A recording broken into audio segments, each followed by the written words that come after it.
ಈ ಪಲ್ಯನ ಯಾರು ಬೇಕಾದರೂ ಈಸಿಯಾಗಿ ಆರಾಮ್ಸೆ ಮಾಡ್ಬೋದು. ಭಾಳ ಟೈಮ್ ಏನು ತೊಗೊಳಲ್ಲ, ಹಾಗೆ ರುಚಿಯಾಗಿಯೂ ಇರುತ್ತೆ.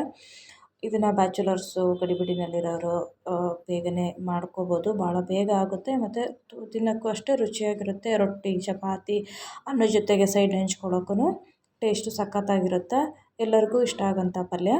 Hi friends, welcome back to my cooking blog. ಇವತ್ತು ನಾನು ಬೆಳಗ್ಗೆ ಚಪಾತಿ ಅಂತ ಹೇಳಿಬಿಟ್ಟು ಸೊಪ್ಪಿನ ಪಲ್ಯ ಮಾಡ್ತಾಯಿದ್ದೀನಿ. ಇದನ್ನು ಫಸ್ಟ್ ನೀಟಾಗಿ ನಾನು ಕ್ಲೀನ್ ಮಾಡ್ಕೊಂಡಿದ್ದೀನಿ. ಕ್ಲೀನ್ ಮಾಡಿಕೊಂಡು ಒಂದು ದೊಡ್ಡದಾದಂಥ ಪಾತ್ರೆ, ಅಗಲವಾದಂಥ ಒಂದು ಪಾತ್ರೆ ತಗೊಂಡು ಆ ಸೊಪ್ಪು ಪೂರ್ತಿ ನೀರೊಳಗೆ ಮುಳುಗೋ ಥರ ನೀರು ಹಾಕ್ಕೊಳಕತ್ತೀನಿ. ಸೊಪ್ಪು ಒಂದು ಇದನ್ನು ಪೂರ್ತಿ ಮುಳುಗೋ ಥರ ನೀರು ಹಾಕ್ಕೊಂಡು ಇದನ್ನು ಒಂದು 5 ನಿಮಿಷ ನಾನು ಎತ್ತಿಟ್ಕೋತೀನಿ. ಅಂದರೆ ಸೊಪ್ಪಿನಲ್ಲಿರುವಂಥ ಕಸ ಕಡ್ಡಿ ಇರುತ್ತಲ್ಲ, ಅದು ಕೆಳಗಡೆ ಉಳ್ಕೊಳ್ಳುತ್ತೆ. ನೀಟಾಗಿ ಸೊಪ್ಪು ಪೂರ್ತಿಯಾಗಿ ಕ್ಲೀನ್ ಆಗುತ್ತೆ, ಯಾವುದೇ ರೀತಿಯಾದಂಥ ಗಲೀಜು ಉಳ್ಕೊಳ್ಳಲ್ಲ. ಸೊ ಇದಕ್ಕೆ ನಾನು ಹುರುಳಿಕಾಳು ನೆನೆಸಿಟ್ಟು ಮೊಳಕೆ ಬರೆಸಿ ಇಟ್ಕೊಂಡಿದ್ದೀನಿ. ಹುರುಳಿಕಾಳನ್ನ ಅಷ್ಟೇ ಆರೋಗ್ಯಕ್ಕೆ ಭಾಳ ಒಳ್ಳೆಯದು. ಇದರಲ್ಲಿ ಜಾಸ್ತಿ ಪ್ರೋಟೀನ್ ಅಂಶ ಇರುತ್ತೆ. ಈ ಥರ ಮೊಳಕೆ ಬರೆಸಿರ್ತಕ್ಕಂತಹ ಪಲ್ಯಗಳನ್ನು ತಿನ್ನೋದ್ರಿಂದ ನಮಗೆ ಬೋನ್ಗೆ ಸ್ಟ್ರೆಂತ್ ಬರುತ್ತೆ. ಸೊ ಇದನ್ನು ನಾನು 2-3 ಸಲ ನೀಟಾಗಿ ಕ್ಲೀನ್ ಮಾಡ್ಕೊಂಡಿದ್ದೀನಿ. ಇವಾಗ ಇದು ಮುಳುಗುವಷ್ಟು ನೀರು ಹಾಕ್ಕೊಂಡ್ರೆ ಸಾಕು. ನಾನು ಸ್ವಲ್ಪ ಇಲ್ಲಿ ಜಾಸ್ತಿ ನೀರು ಹಾಕ್ಕೊಳಕತ್ತೀನಿ, ಯಾಕಂದರೆ ಕಟ್ಟು ಇದ್ದರೆ ಸಾಂಬಾರು ಚೆನ್ನಾಗಿರುತ್ತೆ ಕಟ್ಟಿಂದು ಅಂತ ಹೇಳ್ಬಿಟ್ಟು. ಇದಕ್ಕೆ ಸ್ವಲ್ಪ ಉಪ್ಪು ಹಾಕ್ಕೊಂಡು ಈಗ ಇದನ್ನು ಒಂದು 4 ವಿಸಲ್ಲು ನಾನು ಕೂಗಿಸ್ಕೊತೀನಿ.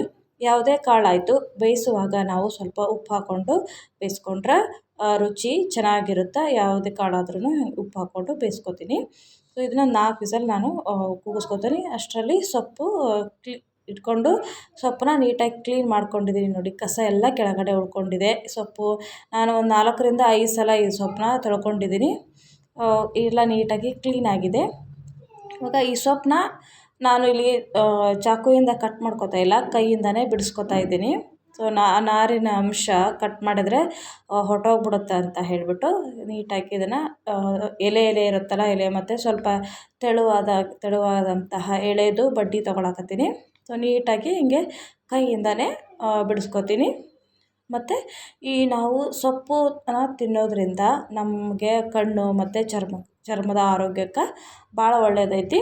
ಈ ಸೊಪ್ಪಿನಲ್ಲಿ ವಿಟಾಮಿನು ಮತ್ತು ಪೊಟ್ಯಾಷಿಯಮ್, ನ್ಯೂಟ್ರಿಷನ್ನು ಜಾಸ್ತಿ ಇರೋದರಿಂದ ನಮ್ಮ ಬೋನ್ಗಳನ್ನು ಸ್ಟ್ರಾಂಗ್ ಮಾಡುತ್ತೆ. ಮತ್ತು ವಿಟಾಮಿನ್ ಇದರಲ್ಲಿ ಜಾಸ್ತಿ ಹೇರಳವಾಗಿರುತ್ತೆ.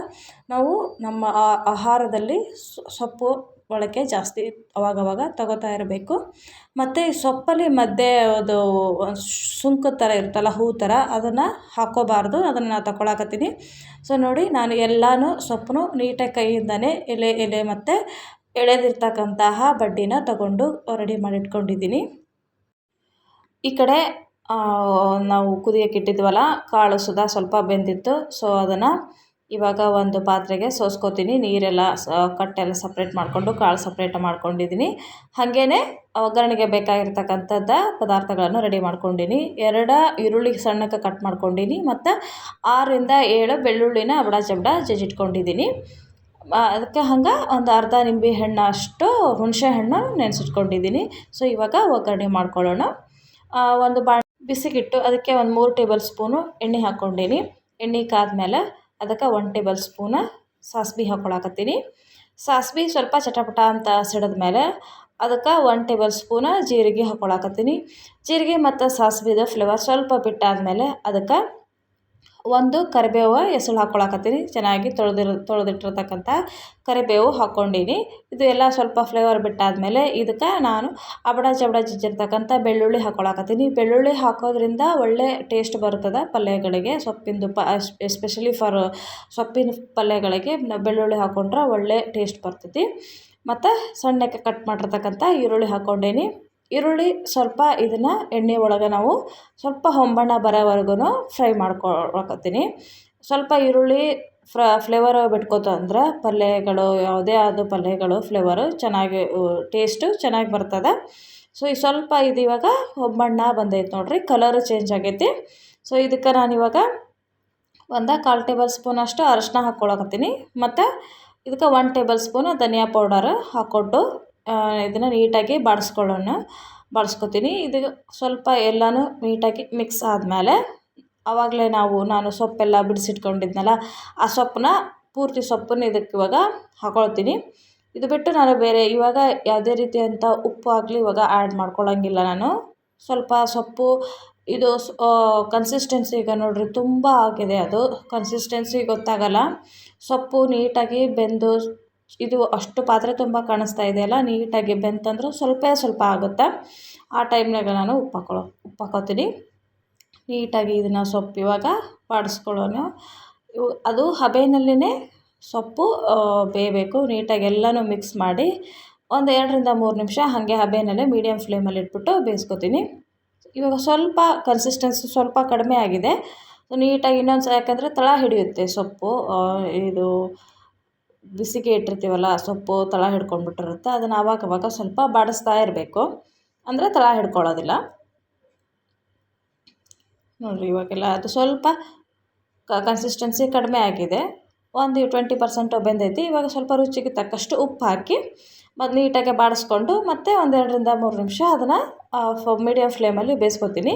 ನೋಡಿ ನಾನು ಯಾವುದೇ ರೀತಿ ನೀರು ಹಾಕಿಲ್ಲ, ಬಟ್ ಸೊಪ್ಪನ್ನೇ ಉಪ್ಪು ಹಾಕಿದ್ವಲ್ಲ, ಸೊಪ್ಪಲ್ಲಿರೋ ನೀರಿನ ಅಂಶ ಬಿಟ್ಕೊಂಡಿದೆ. ಸೊ ಅದರಲ್ಲೇ ಅದು ಸೊಪ್ಪು ಬೇಯುತ್ತೆ.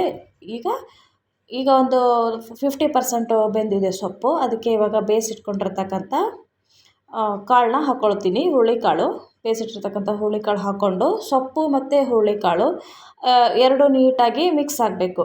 ಆ ಥರ ನಿಧಾನಕ್ಕೆ ನೀಟಾಗಿ ಮಿಕ್ಸ್ ಮಾಡ್ಕೊಳ್ಳೋನು. ನೀಟಾಗಿ ಮಿಕ್ಸ್ ಆದರೆ ಪಲ್ಯದ ರುಚಿ ಚೆನ್ನಾಗಿ ಬರುತ್ತೆ. ಇಲ್ಲಾಂದರೆ ಅಷ್ಟು ಸರಿ ಅನ್ಸೋಂಗಿಲ್ಲ. ಕಾಳು ಒಂದು ಕಡೆ ಸೊಪ್ಪು ಒಂದು ಕಡೆ ಆದರೆ ರುಚಿ ಅಷ್ಟು ಚೆನ್ನಾಗಿ ಬರೋಲ್ಲ. ಸೊ ನೀಟಾಗೆಲ್ಲ ಮಿಕ್ಸ್ ಮಾಡಿಕೊಂಡು ನಾನಿಲ್ಲಿ 1.5 ಟೇಬಲ್ ಸ್ಪೂನಷ್ಟು ಖಾರ ಹಾಕ್ಕೊಳಕತ್ತೀನಿ. ನೀವು ನಿಮ್ಮ ಅನುಗುಣವಾಗಿ ಖಾರನ ನಿಮ್ಮ ಮನೇಲಿ ಎಷ್ಟು ತಿಂತಾರೋ ಕನ್ಸಿಸ್ಟೆನ್ಸಿ ನೋಡಿಕೊಂಡು ನೀವು ಹಾಕ್ಕೊರಿ. ನಾನು 1.5 ಟೇಬಲ್ ಸ್ಪೂನು ಖಾರ ಹಾಕ್ಕೊಂಡಿದ್ದೀನಿ. ಖಾರ ಹಾಕ್ಕೊಂಡು ನೀಟಾಗಿ ಒಂದ್ಸಲ ಬಾಡಿಸ್ಕೊಂಬಿಡೋಣ. ಉಪ್ಪು ಖಾರ ಅದಕ್ಕೆ ನೀಟಾಗಿ ಪಲ್ಯ ಮತ್ತು ಕಾಳಿಗೆ ಸೇರಿದರೆ ಚೆನ್ನಾಗಿರುತ್ತೆ. ಮತ್ತು ಇದಕ್ಕೆ ನೆನೆಸಿಟ್ಟಿರ್ತಕ್ಕಂಥ ಹುಣಸೆಹಣ್ಣು ಹಾಕ್ಕೊಳಕತ್ತೀನಿ. ಹುಣಸೆಹಣ್ಣು ಹಾಕೋದ್ರಿಂದ ಒಳ್ಳೆ ಟೇಸ್ಟ್ ಬರುತ್ತೆ ಪಲ್ಯಗಳಿಗದು. ಟೊಮೆಟೊ ಬದಲು ನಾನಿಲ್ಲಿ ಹುಣಸೆಹಣ್ಣು ಯೂಸ್ ಮಾಡಿದ್ದೀನಿ.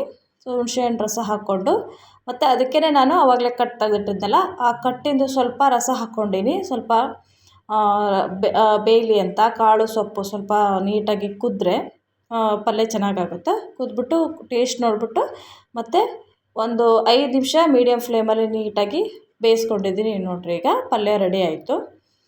ಈ ಪಲ್ಯ ತುಂಬಾ ರುಚಿಯಾಗಿರುತ್ತೆ. ರೊಟ್ಟಿ ಚಪಾತಿಗೆ ಒಳ್ಳೆ ಕಾಂಬಿನೇಷನ್ ಆಗಿರುತ್ತೆ. ಇವತ್ತು ಬೆಳಗಿನ ತಿಂಡಿ ಹಾಗೆ ಲಂಚ್ ಬಾಕ್ಸಿಗೆ ಸೊಪ್ಪಿನ ಪಲ್ಯ ಮತ್ತು ಹುರುಳಿಕಾಳಿಂದು ಪಲ್ಯ ನಂದು ರೆಸಿಪಿ ಇಷ್ಟ ಆಗಿದ್ದರೆ ಲೈಕ್ ಮಾಡಿರಿ. ನೀವು ಹೆಂಗೆ ಮಾಡ್ತೀರಾ ಅಂತ ಕಮೆಂಟ್ ಬಾಕ್ಸಲ್ಲಿ ತಿಳಿಸಿ. ಹಾಗೆ ಫಸ್ಟ್ ಟೈಮ್ ಏನಾದರೂ ನನ್ನ ಚಾನಲ್ನ ನೋಡ್ತಾ ಇದ್ದರೆ ಸಬ್ಸ್ಕ್ರೈಬ್ ಮಾಡಿರಿ. ಇದೇ ಥರ ಹೊಸ ವೀಡಿಯೋಗಳೊಂದಿಗೆ ಸಿಗ್ತೀನಿ. Keep watching, support me. Thanks for watching. Take care.